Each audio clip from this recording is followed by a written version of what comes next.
for this afternoon is Christopher Chinapoo. And now after I finish introducing him, I'm gonna ask him to explain to us what these letters stands for. ASQ, CMQ, OECQA. Christopher has over 25 years experience in quality, health, safety, sustainability, resilience, and risk management. He is an ASQ certified manager for quality organizational excellence and an ASQ certified quality auditor and an integrated management system auditor who is certified by the IRCA or IRCA, a specialist division of the International Chartered Body for Quality Professionals, CQI. Christopher is a system thinker who promotes the system of profound knowledge in executing organizational and national transformation. He is also a knowledge architect in the field of quality management and sustainability, SOPK practitioner and thinker. Christopher is passionate about creating a quality culture globally and supports the development of standards with the ISO TC 176 quality management system, ISO TC 59 governance system, smart cities and smart communities. He also promotes the creation of standards in the American Society of Quality, the American Correctional Association, the American National Standards Institute, and NIST by membership in the ANSI network on smart and sustainable cities. Smart Cities Council and Communities. His background includes developing and supporting leadership development programs in quality assurance, corporate social responsibility, sustainability, resilience, environmental management systems, climate adaptation and mitigation, information system, disaster risk reduction, occupational safety management systems, and leadership. He served as the education chairman for the Human Development and Leadership Division of the American Society for Quality and is the immediate past secretary of the Caribbean Area Network for Quality Assurance in Tertiary Education.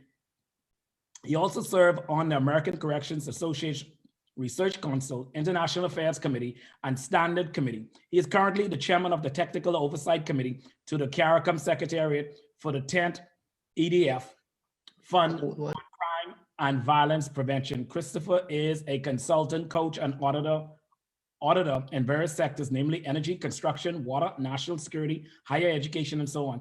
He is a live member of the National Association of Blacks in Criminal Justice, regular contributor, the UK Charter Quality Institute Quality World magazine, and the Journals of American Society for Quality. Mind you, folks, I got more to read, but I will not go on further because if I do, it will be a whole autobiography. But I had to read this part so that I let you know what we are bringing to the table to assist us to develop strategic collaboration among stakeholders and develop alternatives sentencing programs and to see how best we can work out of silos to make a better, safer, and more peaceful community. So wave your hands virtually together and clap and welcome none other than Christopher Chinapoo. So good afternoon, and after an introduction like that, I'm actually so totally embarrassed. Now I don't know what I'm going to say, if I'm going to actually add any value. But as I said, I'm going to offer some insights that number one, everyone is a system thinker. And just to say that it's just our level of awareness in terms of systems that needs to continue to grow and evolve. And I want to keep all my discussion points in relation to the theme of breaking out silos and so on. So when I thought about the team breaking out silos, I thought about the need to think together, work together, learn together, improve together, and to keep in context the role of the corporate and the CSO community in assisting the criminal justice system, which is one small system within a wider system of society. And so I'm going to actually go through this presentation, not to provide as I would say, answers, but also help us to engage in a series of questions that will help us to examine our systems and hopefully to use that as a basis for transformation and evolving by thinking together, working together, learning together, improving together. So for me, the key thing about systems thinking is about doing it together.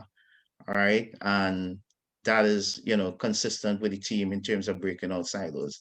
Again, for me, everything that we're going to discuss moves us away from the me organization to the we type organization.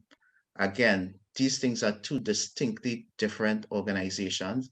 And we will also realize that even as we take on some transformation in the system, we still maintain a lot of me thinking, a lot of me organization, a lot of me components. And we need to see how best we can actually start to evolve out of those um, thinking and traps in terms of perceptual understanding. Okay, so in terms of an outline, I'm going to examine, restorative justice and other practices through the lens of the system of profound knowledge. Because I know there's been a lot of talk about restorative justice, and quite often in the Caribbean, we start to speak to the issues of restorative justice on the back end. And I do think that we need to start to look at how do we modify it and transform this response in terms of restorative justice to the front end, also to midstream in terms of the sentencing and the correctional system, and of course the back end in terms of back into the community and also the support organizations that assist with aftercare and support. We're going to look at these through the lens of profound knowledge, because I do think that the lens of profound knowledge helps us to examine our systems on an ongoing basis, because you will recognize that the process of reflection of your system is not a one-off exercise. It's something that is ongoing. It's something that we have to continually do and continue to engage in. It is based on the interactions, and we're going to discuss these through the four components of the system of profound knowledge. We're going to examine the changing rules of the players in the criminal justice system and others in relation to adopting what we consider to be restorative justice philosophy, because that is very important in terms of our understanding, recognizing that restorative justice puts upon us an imperative to do a total system rethink. And when we talk about a system rethink, we recognize that the extension, when we look at the system within a restorative justice system, it goes well beyond the players in the criminal justice system. And to answer the issues in terms of preventing crime, intervening in crime, correcting and reintegrating offenders, go way beyond the agents and the agencies of the criminal justice system. And we need to understand how the different players need to also contribute. And we'll look at the changing role of the corporate and civil society organizations. So Troy, are you able to launch the poll? And if not, I can just go right into the presentation.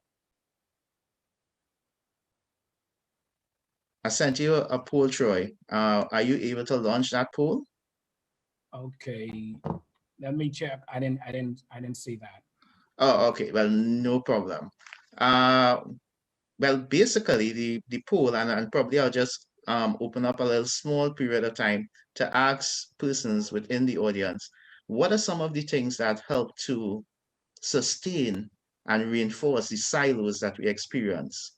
And I'm going to give persons a little time to just to look at it, because the poll actually covered, whether you think the policies and practices that we maintain, the legislation that we work within, uh, the culture. I am opening up the mic for persons to just share their insights as to what are some of the things that that sustain and reinforce the silos that we continue to live and experience in not only the criminal justice system, but in all of society. Well, I can start off and say one of the things is basically ownership, becoming territorial and wanting all of the spotlight to be upon me, because if it don't be on me, what happens is that I'm not going to get the funding I want, and I wouldn't be able to roll out the programs I want to do. That's one of the thinking I have discovered in the system. Definitely. Anyone else would like to share?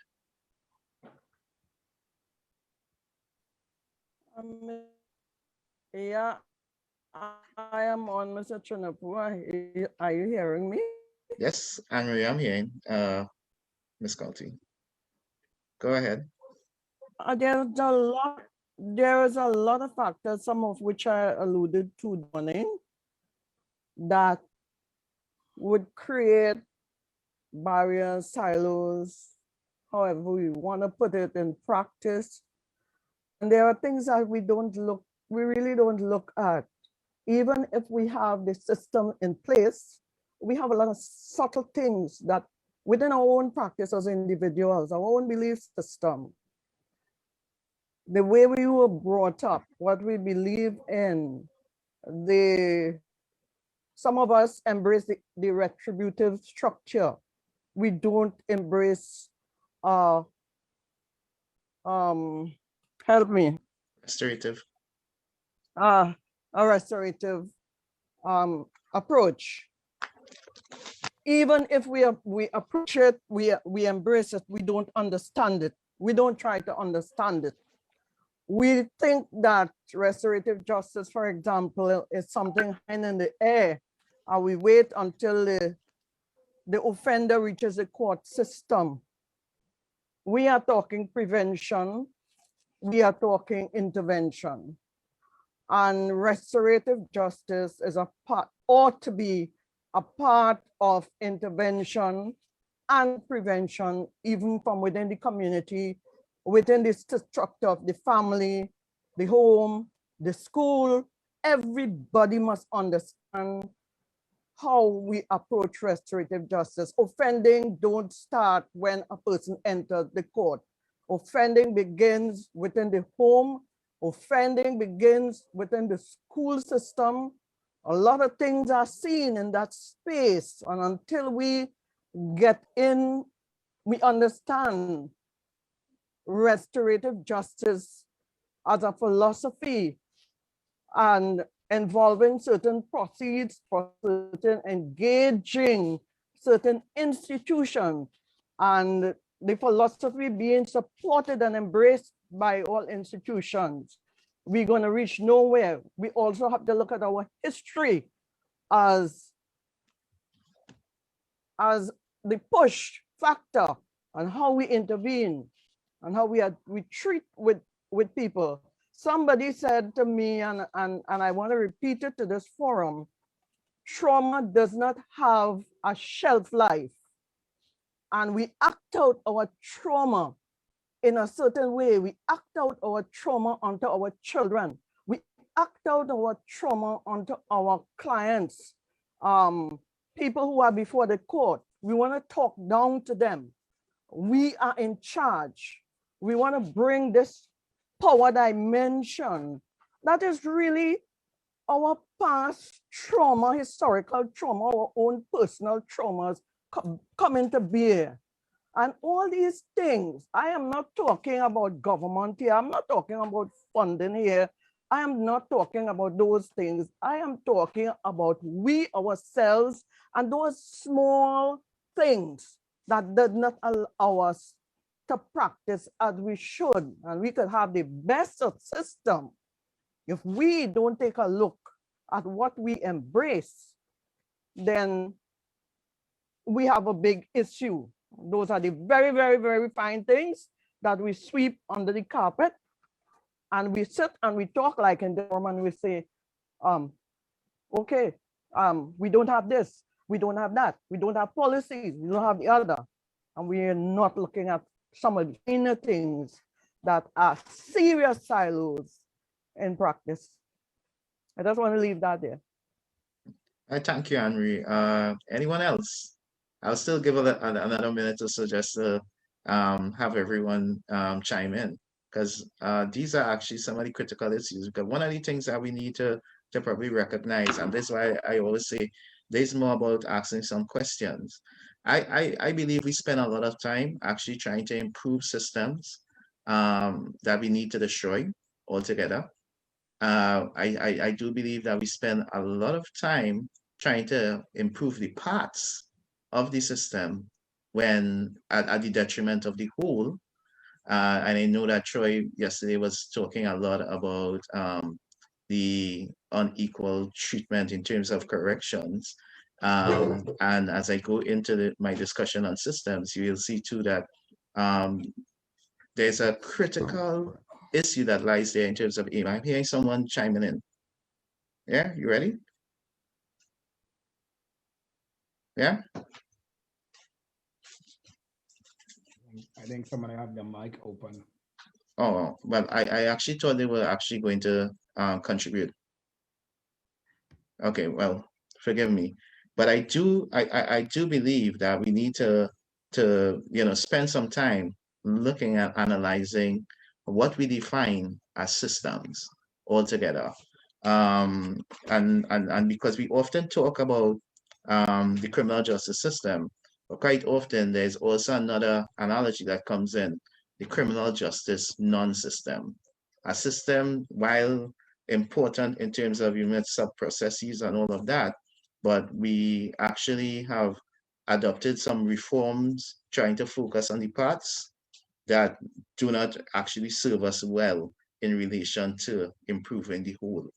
And that is often brought to bear by also fixes in legislation, which also help to reinforce those silos and other reasons. So if there are no other contributions coming from the floor, I'll start in terms of the new lens that I am putting forward in terms of looking at our systems.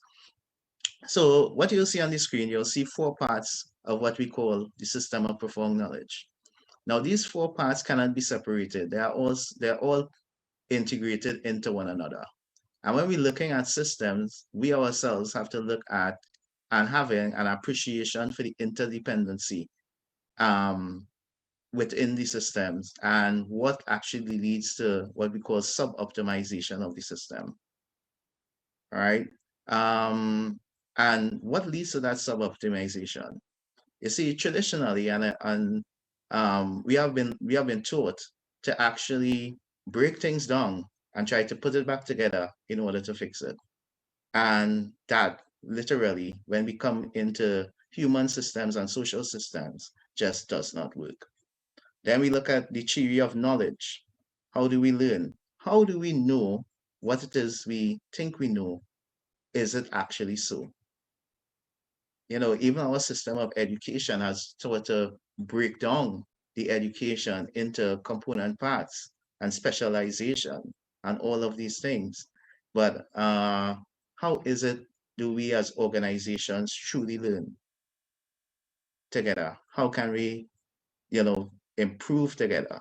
How do we assure that the information that is actually coming out of our system is really applied in the best method to actually give us the results that we actually want?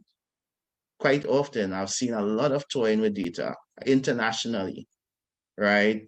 Where we even use crime statistics as a means of performance measurement. And that's a total misuse of crime statistics. However, it's actually done as almost a standard practice. It's almost done as a standard practice. Hence the reason why a lot of systems don't learn, because then to simply improve my performance, I can distort my crime statistics. And there are other, reasons around the data management issues that we could discuss, but it's just I just want to lay out some things for us to think about in relation to looking at our systems. To have a full appreciation for our systems too, we also need to have a knowledge of variation, and that this actually speaks out in terms of understanding data, understanding and how to interpret that data and how to act on that data. This requires an understanding of the data in and of itself. And we'll talk a little bit more about it as we go in to the presentation. The other aspect, which is often forgotten, is the human element, the knowledge of psychology within the system, considering how we interact, how we behave in terms of all social systems. And this speaks to not only the mental health components, but in terms of even when we implementing systemic changes within organizations, systems of reward and recognition, how well-intended reward and recognition systems can actually work to sub-optimize your system, how it can actually foster things like competition, how simple things in terms of even psychology, in terms of budgetary allocations, by the process that is engaged in terms of competing for budgetary allocations, how it can also lead to sub-optimization of the systems by promoting certain types of beliefs, behaviors, and it also has consequences. So I know there's always a lot of discussion around the issues of reward and punishment, but also reward and recognition.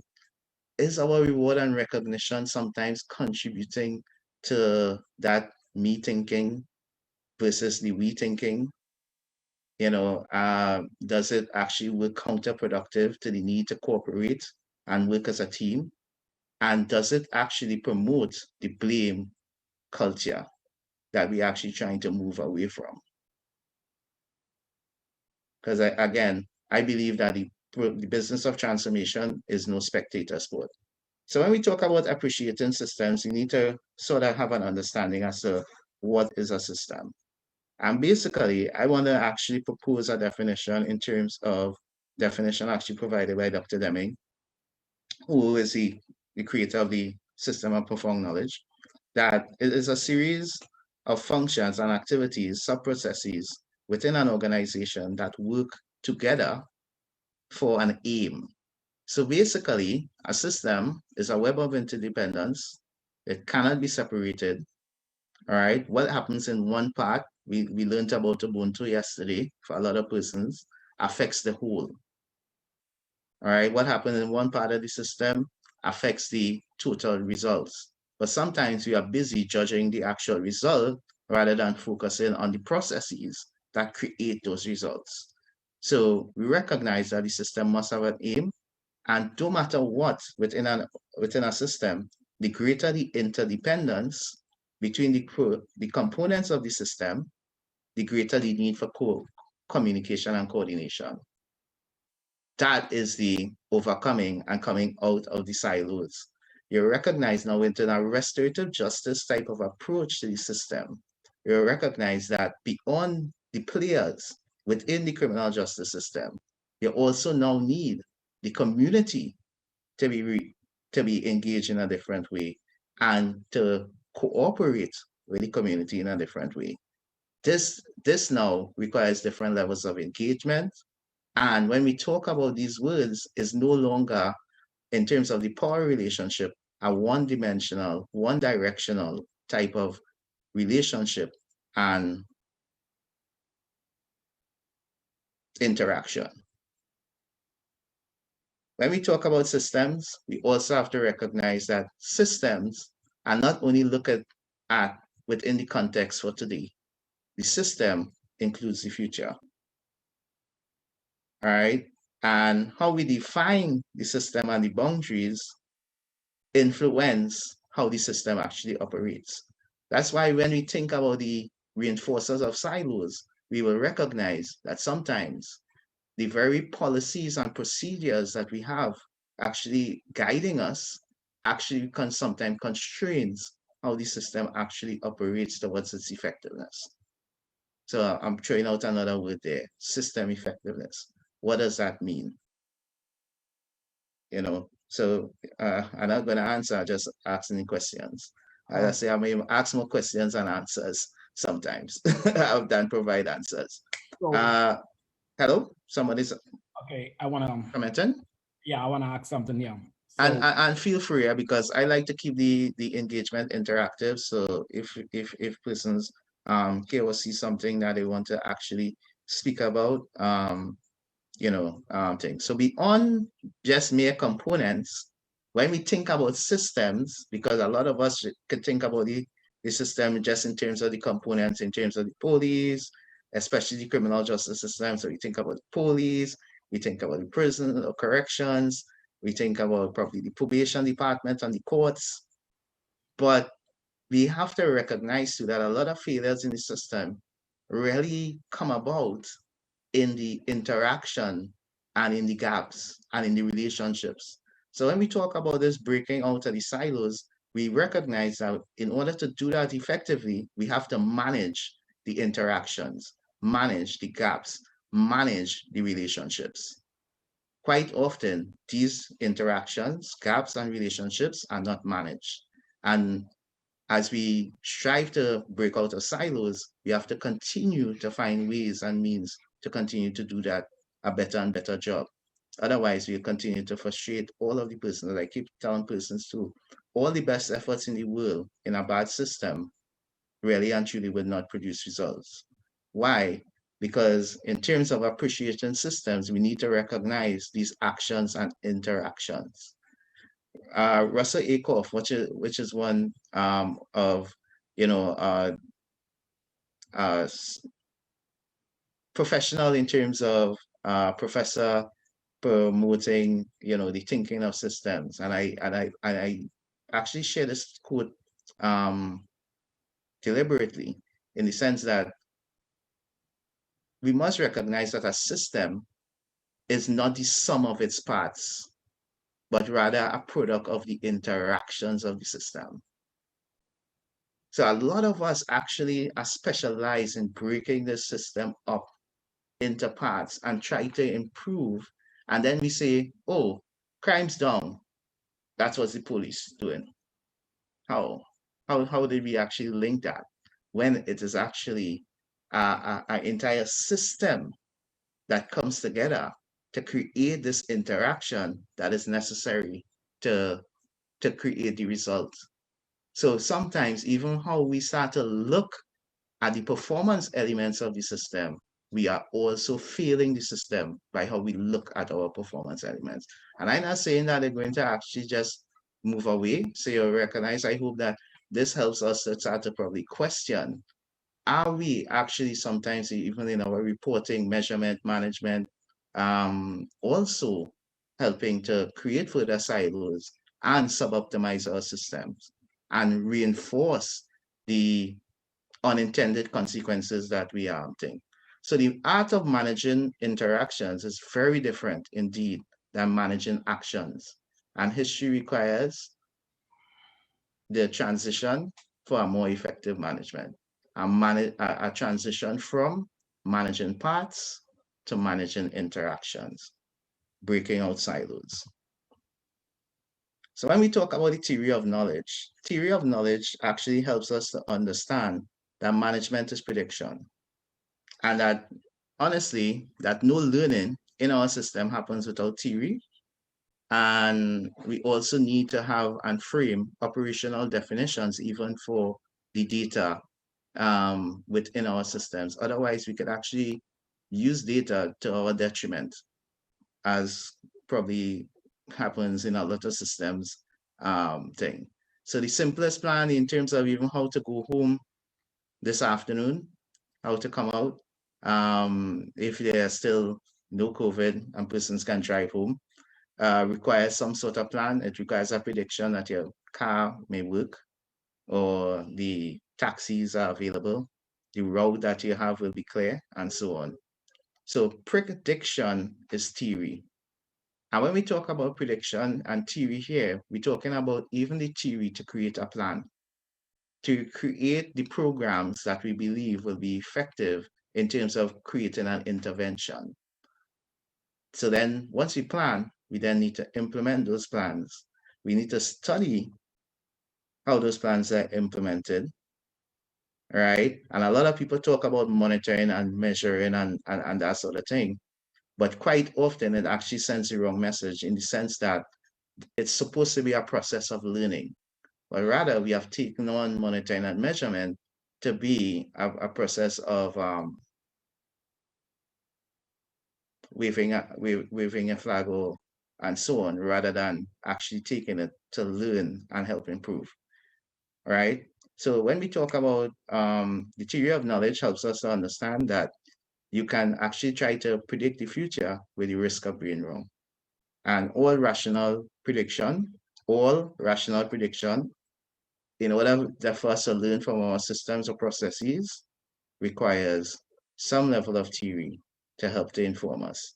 Without theory, there is no learning. So we also need to recognize too that the theory of knowledge speaks to avoiding mistaking coincidence and cause. And quite often in a lot of our systems, we actually manage coincidence. So I like to give this example of Chanticleer, who had a theory. This is the barnyard rooster. All right. And Deming talks about this in his book, The New Economics, that every morning Chanticleer got up, putting all his energy and effort, flapped his wings, the sun came up, the connection was clear. His crowing caused the sun to come up.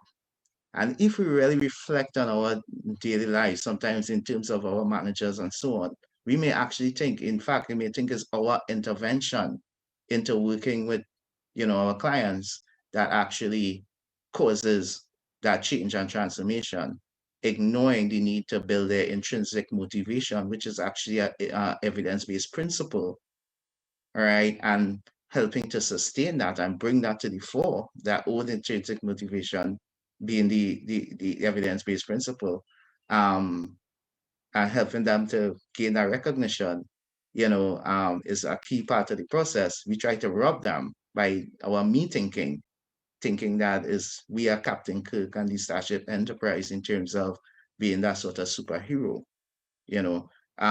So there was no question of his importance.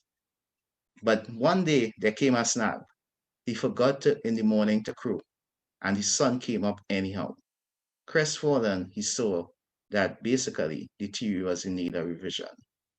So without a theory, without, forming, we, direct persons into alternative sentencing, for instance, will have a different or produce a different result. And without testing it with the conditions and incorporating the evidence-based principles, we can't learn or revise our systems. Of course, and I'm going to go through and read through all these slides. So just to say on this slide, I want to say that there's no true value. And that's probably one of the key challenges that we have using data and information.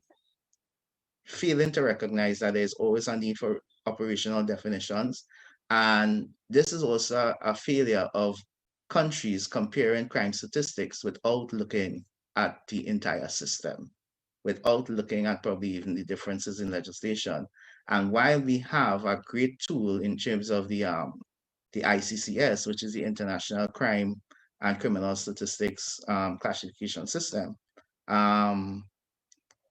we misunderstand how the tool is actually to be used in terms of making these comparisons. All right. Yeah. So also to recognize that, hey, quite often we make recommendations, enlarge a committee, but enlargement of a committee may not necessarily bring improvement. Enlarging in your organization may not bring improvement. Just implementing technology may not bring improvement. And a whole host of things that we just continue to do because we have heard about it, or we try to copy and paste it from other places. So we need to recognize that even if we are replicating a program or so, that we actually make it appropriate to our cultural context, recognizing that there's variation in everything that we do. We have variation in people, and we make mistakes in using data in absence of context of the system. All right, and we need to really recognize that that systems are, contextual also, and we need to understand the data and the types in terms of learning. So coming closer to the end in terms of knowledge of psychology, we had some great mental health sessions during this entire symposium. So we all recognize the need to look at the human element. And we're not only talking about the human element as if is something to be done to people, but in designing systems, in creating systems, that human element must be first and foremost in everything that we do. Recognizing people are different. We need to underpin the use of that psychology to understand people, understand the interactions, understanding the interaction with the risk instruments that are actually used. But then too, I know I also heard a lot of need to import certain risk interactions from and tools and processes from the United States. And we also need to be careful too, because sometimes these tools and assessments are also meant to help to promote and advance systemic racism and things like that. So you need to be very careful as to how we apply some of these tools. So we had to recognize too that improving our system and using our psychology requires more of mindsets than just replicating tool sets. Requires more of a philosophy, requires dialogue, requires planning on an ongoing basis. And recognize that sometimes you may be word persons and maybe what you may consider to be an over justification. We need to move away from elitism and competition to cooperation, and we need to recognize that our ego equal arrogance. So in coming to an end here, so in terms of the role of corporate and CSOs in a criminal justice framework built on restorative justice. So in contextualizing all that I attempted to say and to present and some questions just for all of us to think about as we move forward, I'll propose that a rethinking of the criminal justice system requires an enlarging of the criminal justice system, recognizing that the issues of crime and violence is not a spectator sport for any party. This will help to shift away from the continual finger pointing and blame games that is continually played.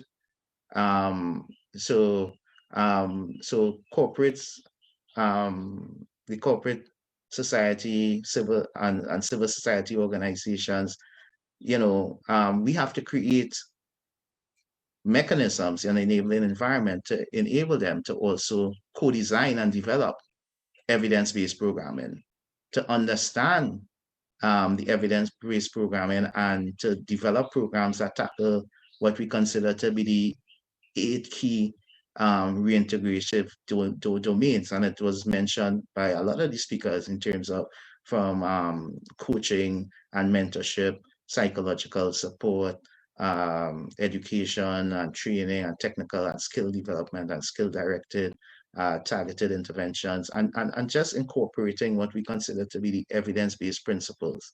We also understand that the efficacy of programs is enhanced when we combine 2 or more evidence-based principles into our programming. So working with the corporate sector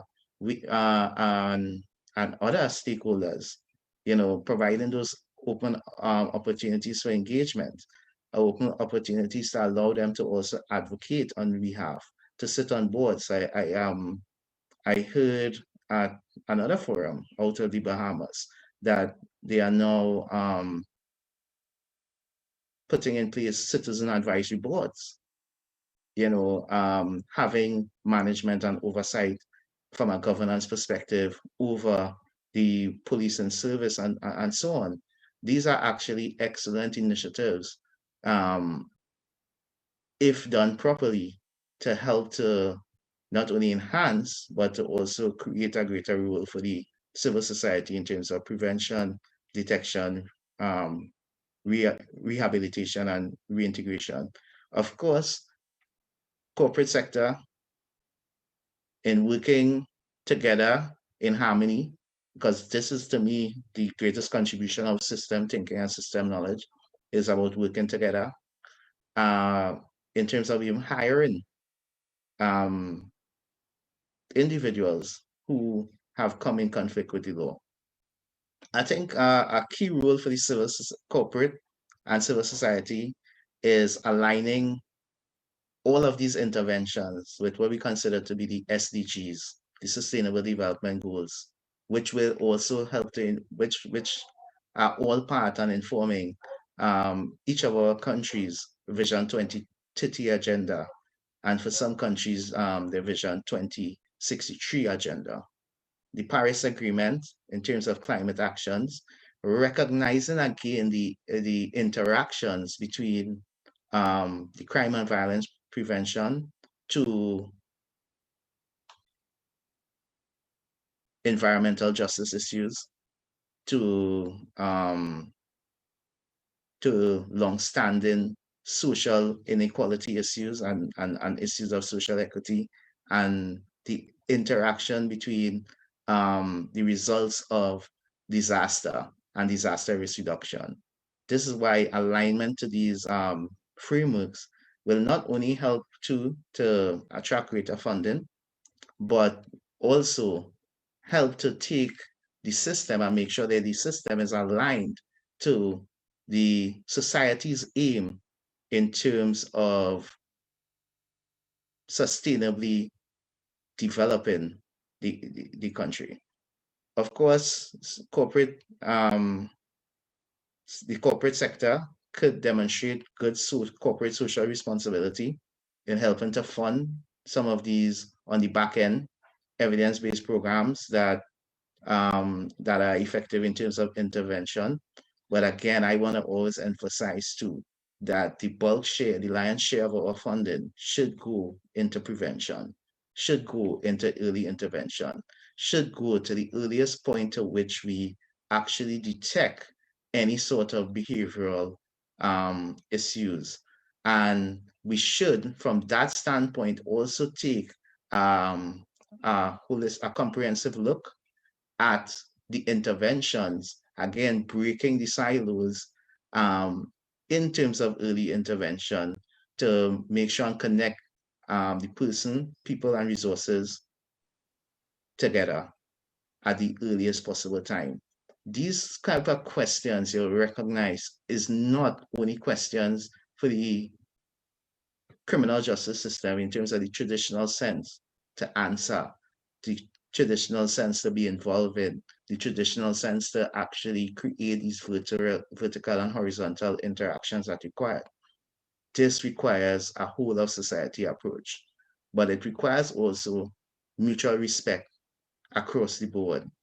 Requires moving away from the blame game and finger pointing and having different types of conversations, conversations in a way that allows for us to move closer towards the actual aim, to recognize the hurts, to recognize the harms, to recognize the common interests in terms of safety, security, and sustainability. But we also even have to bring to the awareness how sometimes our thinking about these issues are unsustainable. Our thinking about mass incarceration as unsustainable. The thinking as to how it affects human capital development. The thinking, how that thinking affects our competitiveness globally. Our thinking in terms of how it affects our economies. And recognize too how we can actually now invest into the prevention, how we can invest into intervention, how we can invest into the reintegration of persons and improve all of these things. So making these connections and these links in terms of system thinking is a very dynamic thing. And again, Troy mentioned, I think yesterday, that no one person, no one department, no one entity can actually bring about this sort of transformation. It then requires all of us. So in requiring all of us, we can't say, well, okay, we then want to resist the participation of the civil society or the corporate sector in the governance in the criminal justice system, or in the governance of our correctional institutions or the juvenile institutions, or in actively being engaged in the interventions on the front end, the mainstream, and in the back end. We, and in recognizing the interaction of these processes.